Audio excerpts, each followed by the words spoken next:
Kyle Miller, that's Kylemiller. I'm running for North Orange County Community College District, Area 7.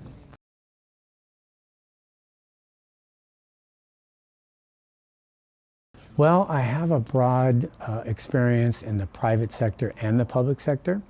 I've been a small business owner, so I know what it's like to market a good product, which in the college arena, you have to attract students for enrollment.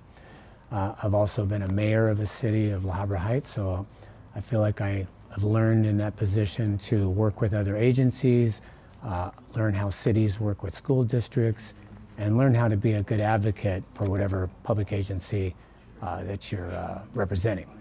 I've also been CEO of a Chamber of Commerce, so I know the value of working with businesses in terms of workforce development for quality career pathways for those students that want something as an alternative to the degree programs.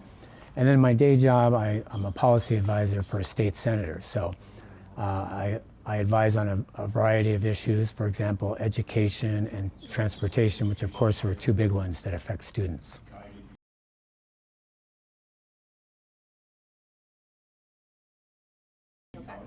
I did. It was a little while ago, I'll put it that way, but it was NOCCCCD College, and I took care of all of my general ed there. I moved on and got a degree in business administration and management. And then since then, I've also taken some certificate programs at USC.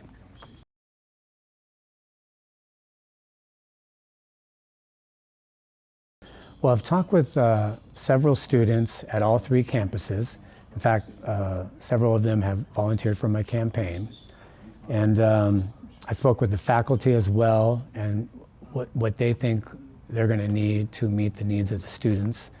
And also, the reason I'm here is this is a great opportunity, and I like to never pass up a good opportunity to connect directly with students and find out what their needs are. Just like when I served on council as mayor, you need to be in touch with your constituency, and in this case it would be the students. So that's how I've approached it.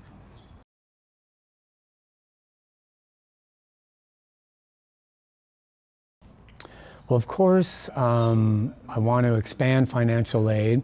As I said, I've built relationships on the county level, the state level, and the federal level. That's a federal program. So we would make the case, we'd advocate for expanding financial aid, staffing that department fully, and keeping track of that, because that is a major component of students attending or not attending, is the financial aid that they can receive.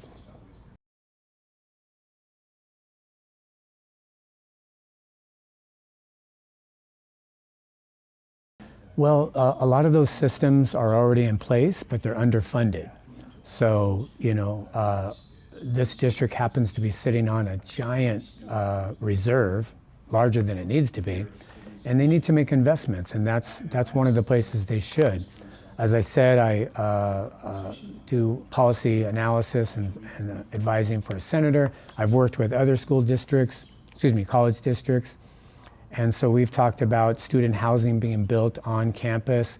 We've talked about, grant programs that can, for like on a needs basis, students. I know at Rio Hondo, they dedicated a parking lot for people to stay over when they needed to. That's a temporary fix, but it's a different world today, and you have to really, as much as you can, support those students who need it so they can stay in, get that degree or that workforce development training, and get some quality education and off to a better job and a career like we all want to do.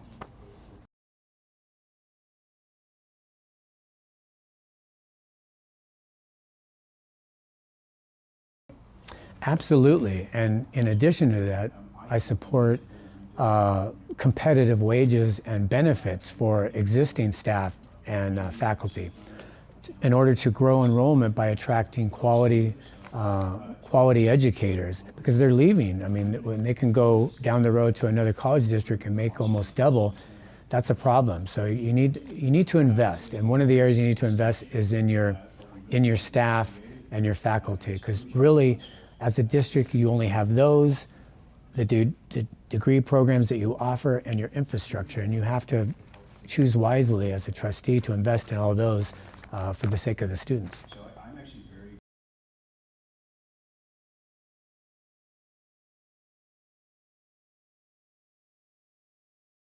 Well, it's one of the reasons I chose to run. My opponent is incessantly politically grandstanding. He's actually yelled at students and faculty, called them thugs and persons of low character just because they disagreed with his political rhetoric. I feel like that's not he doesn't understand the assignment. To use an academic term. That's not his role as a trustee. Your role as a trustee is to be as supportive and welcoming to all students that want to come to your campuses. So why you would rail against a pride flag, for example, and alienate 10 to 15% of potential students, that's just bad policy. It's not your role as a trustee. You just need to focus on student-centered decision makings and be welcoming to all students.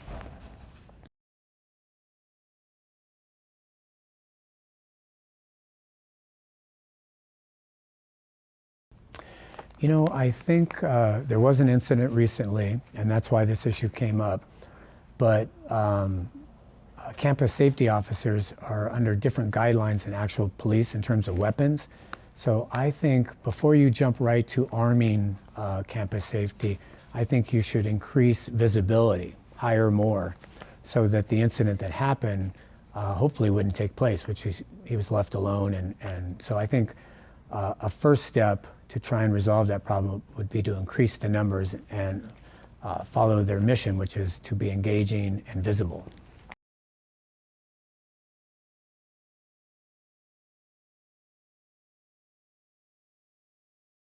Well, you know, funding's always an issue. Student enrollment, I think you have to focus on that. It's not just a college problem, it's all around, but I think building those relationships, like I said earlier, with businesses, with the different levels of government, so that you're always getting your fair share of funding. And then on the flip side, being in tune with students and what students are looking for, and evolving your programs to meet their needs. Because unlike K through 12, where students have to go where they're told, college, they can go anywhere they want. So you have to have things that students are looking for. And that takes funding, and it takes proactive measures to instead of reacting when it's too late.